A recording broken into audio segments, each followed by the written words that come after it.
예, 지난주에 해밍웨이의 노인과 바다를 통해 깊은 곳에 그물을 던져라는 예수님의 말씀에 대해서 공부를 했죠. 오늘은 우리가 가야 할 두 번째 곳으로 내 마음 깊은 곳입니다.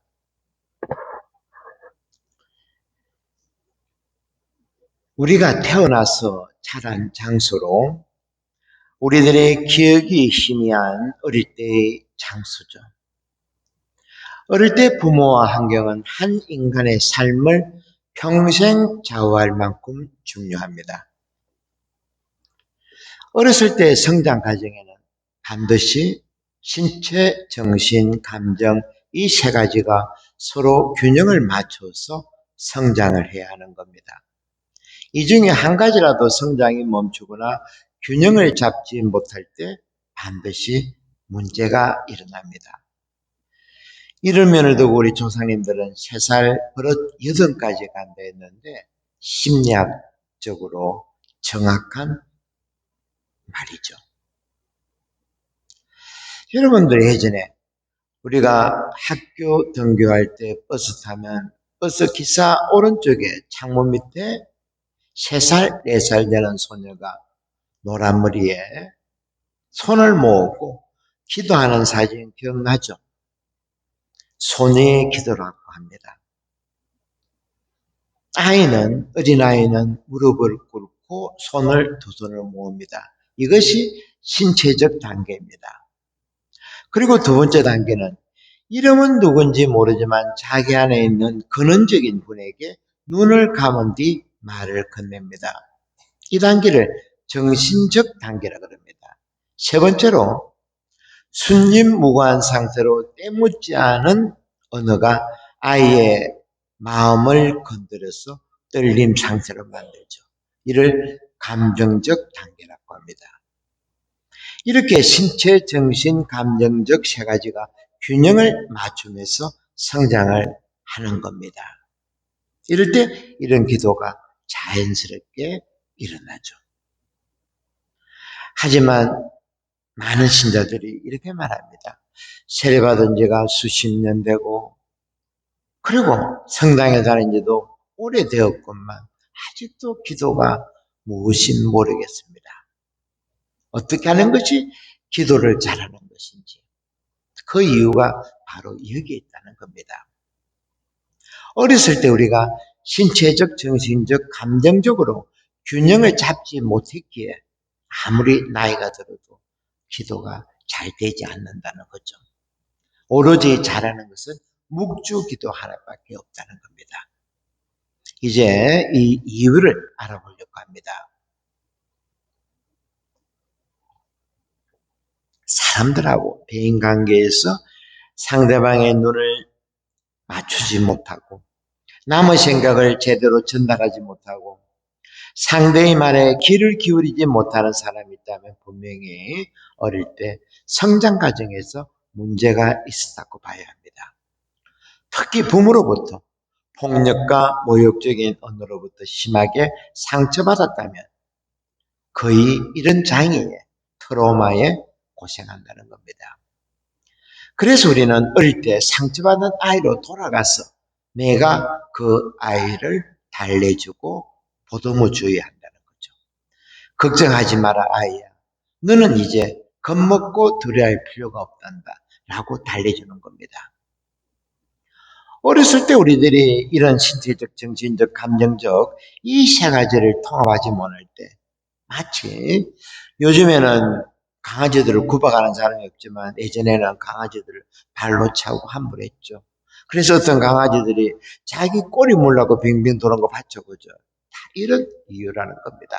동물도 이렇다는 겁니다. 우리 사람들도 어릴 때 이런 것들이 감정, 정신, 신체가 제대로 성장하지 못하면 알코올 중독이나 게임, 도박, 심지어 쇼핑 중독과 같은 것들에 중독되어서 인생을 낭비한다는 거죠.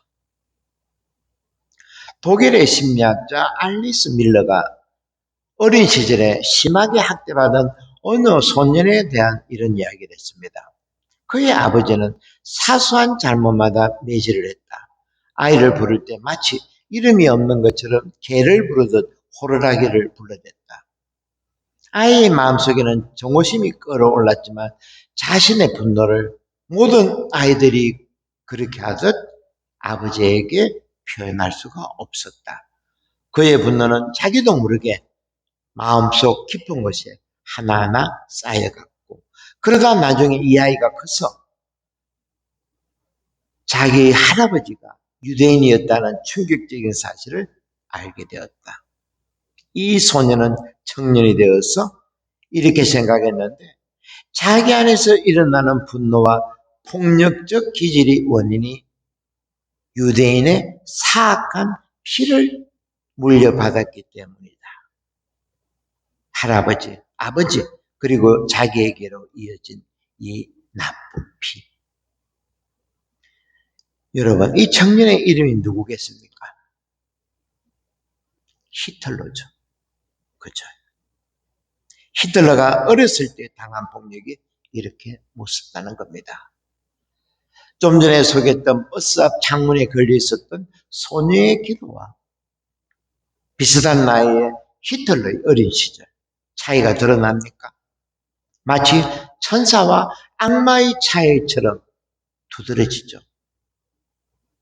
어릴 때의 상처가 있고 없고의 차이라는 겁니다. 우리들은 대부분 어릴 때의 상처는 감추고 그리고 대수롭지 않게 생각하고 지금까지 살아왔습니다. 하지만 내가 내 안으로 돌아가 상처받았다면 반드시 내 안에 있는 아이를 위로해주고 품어주고 다독거려줘야 한다는 겁니다. 상당수 사람들은 아버지에 대한 사랑의 굶주림과 왜곡된 사랑을 경험합니다. 여자들도 경험은 하지만 남자들만큼 심하게 경험은 좀 덜하겠죠. 일본 속담에서 이런 말이 있습니다. 예로부터 내려오는 일본 속담인데, 남자는 세 가지를 두려워해야 한다. 첫 번째, 지진. 당연히 지진 많으니까 그죠. 두 번째, 화재. 그러니까 일본 지역은 거의 나무로 짓죠. 우리하고 다르게 그죠. 그러니까 불도 많이 날 겁니다. 세 번째인데, 두려워할 대상이 아버지라는 겁니다. 이 짧은 말 안에 많은 것들이 들어있죠. 하지만 우리 한국은 일본과는 비교가 안 될 만큼 폭력적이고 절망적인 시대를 겪어왔습니다. 일제 식민지부터. 그리고 해방되고 난 뒤 우리 사회가 어디로 가야 할지 방향을 잃었고 결국 같은 민족들끼리 전쟁을 벌여서 수백만 명이 죽고 부상당했습니다. 심지어 부모 형제와 헤어지고 피난 내려왔죠.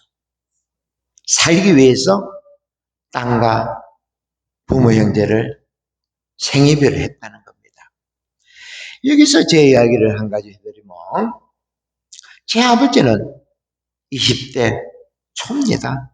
형제들 반만 개성에서 피난 내려왔고 아버지는 어무병으로 전쟁에 참여했습니다.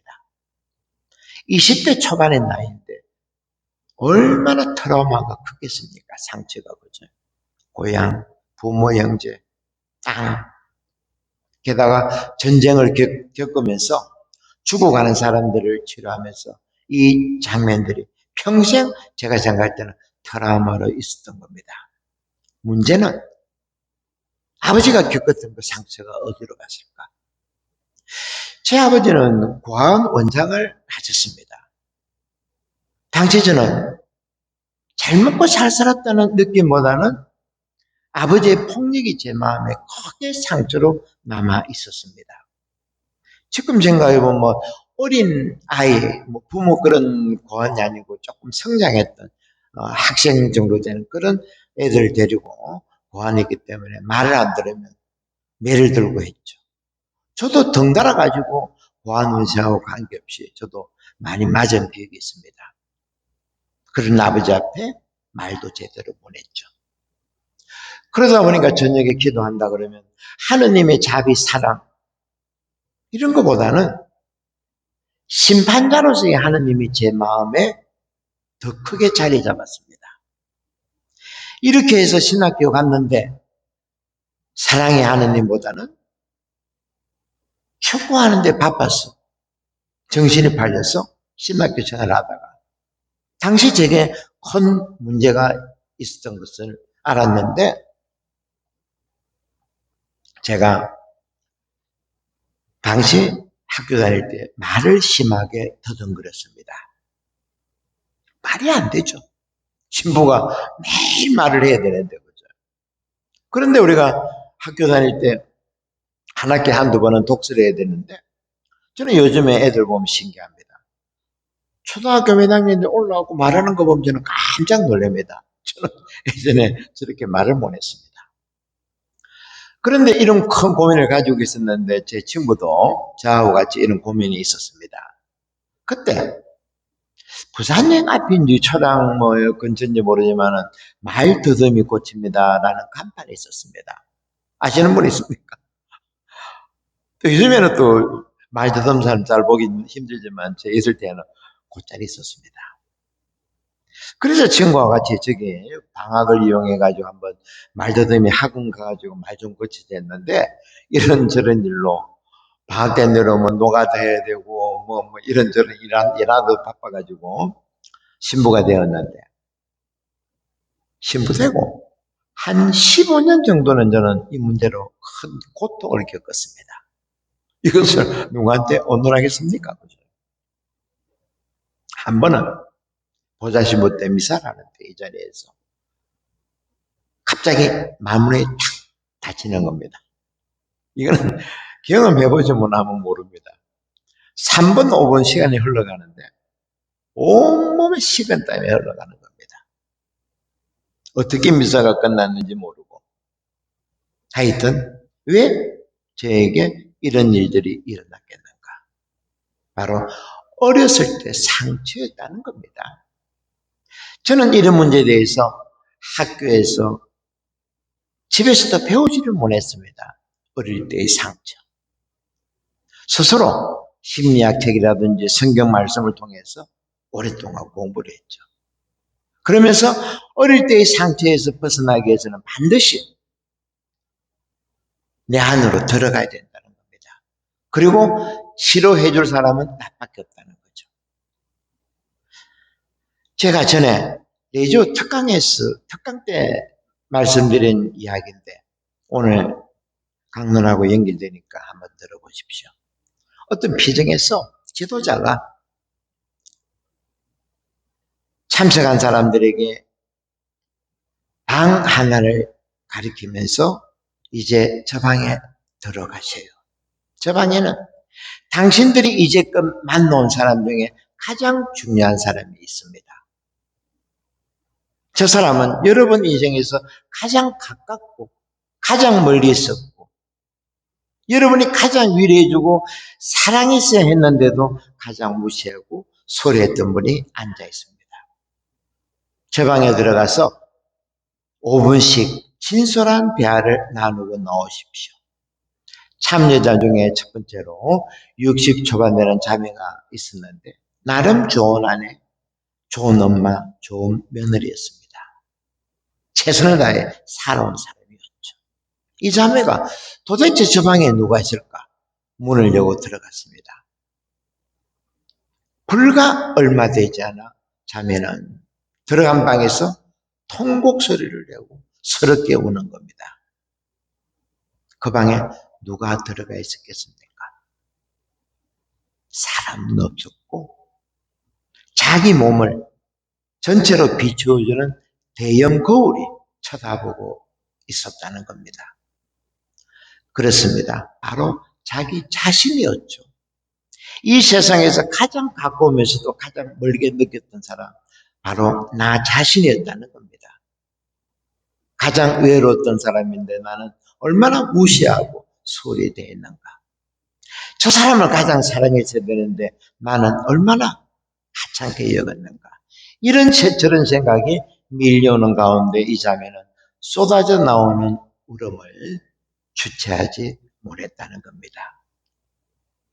이렇게 오늘 중년 여행의 두 번째 도착지는 어릴 때 상처받은 나라는 겁니다. 오늘 복음에서 우리가 어릴 때 상처에서 벗어날 수 있는 최고의 말씀이 오늘 복음에 들어있습니다. 어떤 말씀이겠습니까? 하늘에서 들려오는 목소리죠. 이는 내가 사랑하는 아들, 내 마음에 드는 아들이다. 여러분, 이런 축복의 말씀이 우리들의 가정에서 매일 울려 퍼져야 합니다.